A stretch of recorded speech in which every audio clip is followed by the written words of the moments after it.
near infrared, it's infrared energy, and if you put that energy into a sample, it makes molecules in that sample vibrate. And each of the different molecules, a protein molecule or a fat molecule, will have a slightly different vibration. And the NIR analyzes those vibrations and it gives us a spectra. And then we can relate that spectra back to the reference chemistry for that sample. But you need many, many samples to make the calibrations work.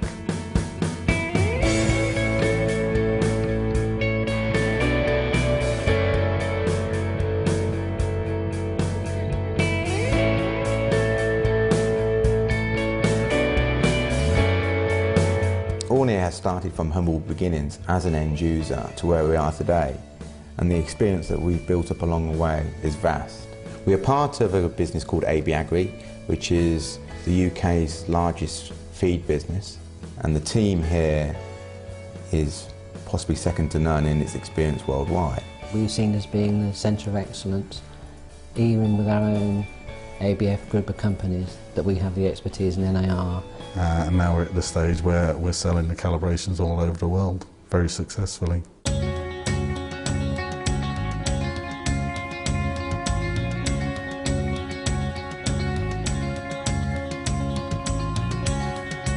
Aunir is fundamentally an NIR business. We are developers of NIR calibrations under the brand Ingot.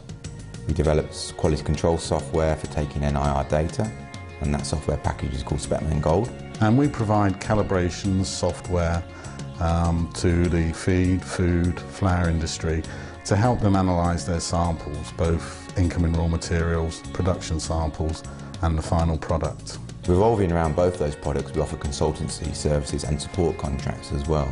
The business as it stands now, we're approaching somewhere in the region of 200 customers, and that's spread over 40 different countries. So we've got a network of agents who are selling the NIR calibrations for us. NIR can generate lots of information for your business, but it's what you do with that information which is as important as the information which is generated from the NIR.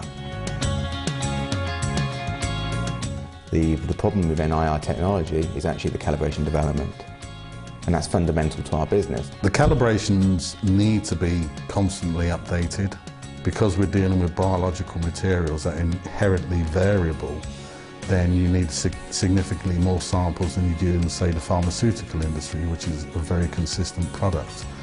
So when we calibrate an NIR, we need to build in variation from those raw materials. Variation within a plant type, season to season, geography to geography. So you need to include all those different samples into your calibration set. So the process is that we're always collecting samples, we're always undertaking reference analysis, and we're always updating the calibrations. But in our feed and feed ingredients database, we have approximately 130,000 samples. We're always looking to increase the amount of data in the calibrations.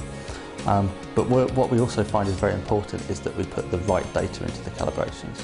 Because we've been collecting data for 20 years or more. It's meaningful data which is in there. And our databases do evolve with different harvests, different varieties and different raw materials that people use. Most people, when they buy any products from the supermarket, understand the nutritional content. They understand that there's a moisture level, there's a fat level, there's a protein level. To actually declare those values on the packet, then that company that's manufactured that will have to have some understanding of what they're making in the process. When you outsource this type of testing to in a laboratory, the problem with that is the turnaround time. So the NIR companies work with organisations such as Aunir for a complete solution for the end user.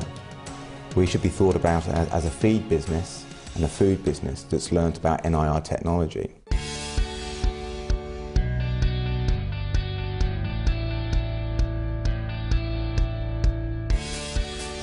People are always looking for a solution that's going to either save them money, improve their process or improve their product. And NIR can do that on many different levels. End users can start using their instrumentation from day one and realise the payback from NIR technology from day one. Initially their big payback will be in terms of reducing their wet chemistry cost. Wet chemistry can be very expensive, very time consuming. but more importantly, they get the speed and accuracy of the analysis, and that's critically important. NIR, because it's an instant, rapid method, you can actually trace your raw material and your product all the way through the process. Within any of the businesses, that many different departments will want the information coming from the NIR. The quality assurance team need to make sure that the product leaving the factory gate is legal and compliant. Its implications can be vastly seen across the supply chain. That feedback loop, that information back into their process as quickly as possible, that brings them major savings all the way through.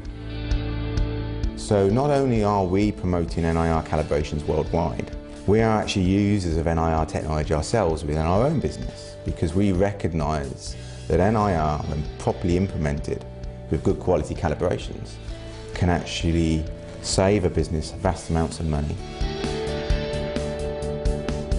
The NIR has a great capacity to analyse both chemical and physical properties. So if there's a process out there that you need to control and want to measure, then the NIR will give you a solution to that, I'm sure of that.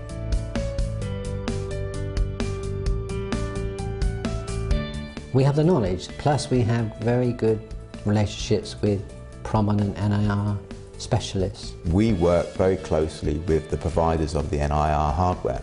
We need to work with the manufacturers so that they can help us, but we also help them because we're providing them with an overall solution. Agricultural and food companies will always be there. There will always be a good food chain, and there are so many customers out there that we can work with. It never gets stale. There is always something new to look at. We don't want to be standing still with what we're doing today in the world. We want to be advancing NIR technology and passing our advancements over to our customers. Recently, computer power has got to the point where we can put a lot of data into each of the calibrations. Some of the new applications that are coming through that we're looking at developing now really are at cutting edge. They're really sort of taking the NIR to a level that it's never been before, so it's very exciting. We're not being held back anymore, so it means we can do a lot of exciting development. So there's a real buzz around being able to do something new that no one else has ever done, or doing something better than anyone else has ever done. Even though we've been involved in NIR for over 20 years, we're only at the tip of an iceberg on what we can do for end users.